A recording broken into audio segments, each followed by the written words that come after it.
이번 이야기부터는 양지민 변호사가 도움 말씀 주시겠습니다. 안녕하십니까? 어서 오십시오. 안녕하세요. 조금 더 빨리 가려다가 아니면 길을 잘못 들어서 여러 가지가 이유가 있을 수 있겠습니다만 도로 위에서 무리하게 차선을 바꾸는 행동은 큰 사고로 이어질 수가 있죠. 최근에 충남에서 차선을 바꾸려는 차량을 피하려다가 화물차가 전복되는 사고가 있었습니다. 영상 보시죠.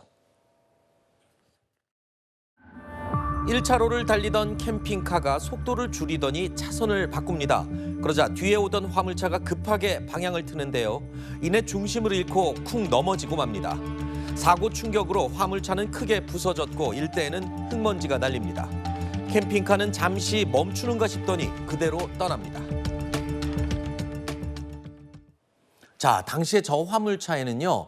대형 철강 코일, 이 하나가 뭐 한 20여 톤에 달하는 그런 화물이 실려 있었는데 이 자칫하면 큰 사고로 이어질 뻔한 순간이었습니다.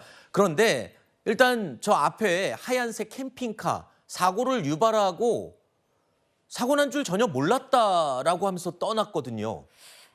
그런데 저 영상만 보고서는 사실상 이제 사고가 난 사실 자체를 몰랐다라고 좀 부인하기에는 어렵지 않을까라는 네. 생각이 개인적으로는 듭니다.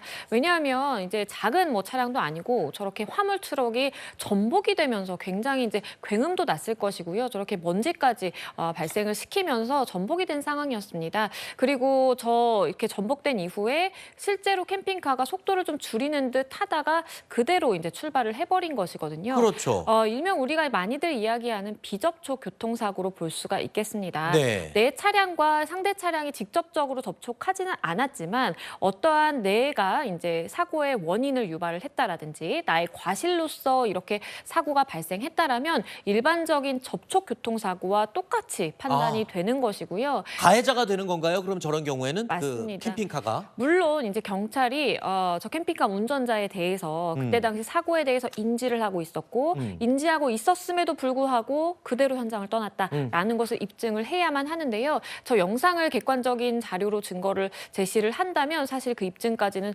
크게 어려움은 없을 것으로 보이는 상황이기 때문에 도주치상의 적용 가능성이 있습니다. 그러면 저렇게 사고가 발생했는데 그러니까 접촉은 않았지만 나로 인해 사고가 발생을 했다. 근데 가버리면 뺑소니가 되는 건가요? 그렇습니다. 그래요? 우리가 일반적으로 반드시 내가 뭔가 접촉을 해야만 교통사고가 발생했고 네. 그래야만 나에게 이제 사고에 대해서 살핀다라든지 이런 조치 의무가 발생한다라고 오해들 많이 하시는데요. 비접촉 교통사고라고 하더라도 반드시 내려서 상황 확인하시고 다친 사람이 있다면 구호 조치를 해야 됩니다. 알겠습니다.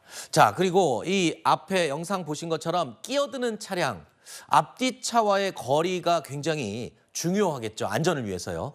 방향 지시 등이 들어왔는지도 굉장히 중요한 부분이 될 겁니다. 마찬가지로 운전을 하면서 끼어들기를 대비해서 앞차와 뒤차의 안전거리를 확보하는 게 아주 중요하다고 전문가들은 지적을 하고 있습니다. 그런데 이 경우는 그럼 어떨까요? 영상 한번 보시죠. 블랙박스 차량은 지금 1차로에서 주행 중인 모습입니다. 멀리 4차선에서 견인 차량도 운행 중인데요. 그런데 방향 지시 등도 켜지 않은 견인 차량이 3차로로 들어오더니 그대로 2차로까지 들어옵니다. 이내 1차선을 지나던 차량과 충돌해 버립니다.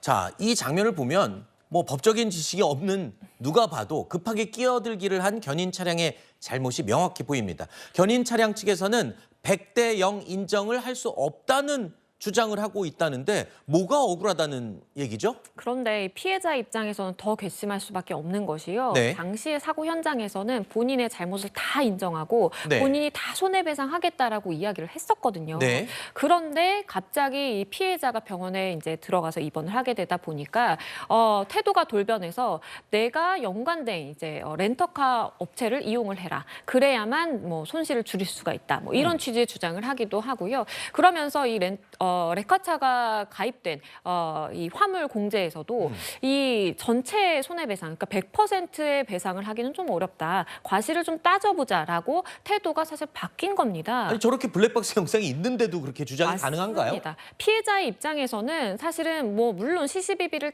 따져 보면은 사실 저 차량이 가해 차량이 100%의 과실로 저렇게 끼어들었다라고 볼 수는 있겠지만 피해자 입장에서는 이게 입증하려면 시간도 걸리고 아하. 그 전에는 사실 내가 치료 비용을 부담을 하고 나중에 구상을 받는 식으로 해야 되기 때문에 굉장히 좀 심리적인 스트레스가 유발될 수밖에 없는 것이거든요. 그럼에도 불구하고 이 레카차 운전자는 현장에서는 본인의 잘못을 다 인정했다가 이렇게 태도를 돌변하다 보니까 피해자 입장에서 공분을 터뜨릴 수밖에 없습니다. 네. 나중에 뭐 재판을 받더라도 법원에서는 저 영상까지 다 보고 맞습니다. 적절한 판단을 내리겠죠. 맞습니다. 알겠습니다.